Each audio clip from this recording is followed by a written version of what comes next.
This is a quick little diagnostic video to help you look for a couple issues on a mixer. We're having a problem with it. It has a grinding noise that comes intermittently. What can happen here is this lower unit can actually drop down, and what will happen is that this is a drip pan or ring that is also on the ones without a cage, and that lower unit will hit this edge. We've also discovered recently some problems with Hobart's cages, that they've had them manufactured by another company, and these lips inside of here are a little high.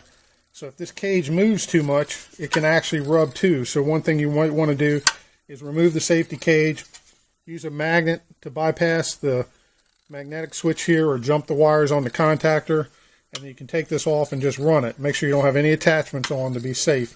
And if the noise goes away, then that's what's happened. You can usually see metal in here too if it's been rubbing, plus a rub edge right here. But you also want to make sure that this bolt here is tight, because if this gets loose, the same thing will happen. This unit will drop down and rub on your ring.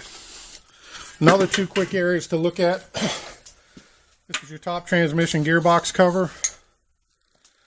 This shaft is the same shaft that runs straight through that lower unit. If this nut becomes loose, or one of the tabs breaks that holds the locking part of the tab, the same thing can happen. So what you want to do is just bend these down a little bit, take the one tab that's in the slot, tap it out of the way, and just make sure you can just gently tap on this nut and make sure it's snug. It doesn't have to be super tight, but you also lift up on the lower unit and make sure there's no play in the nut portion. They're also on second bearing cap back here.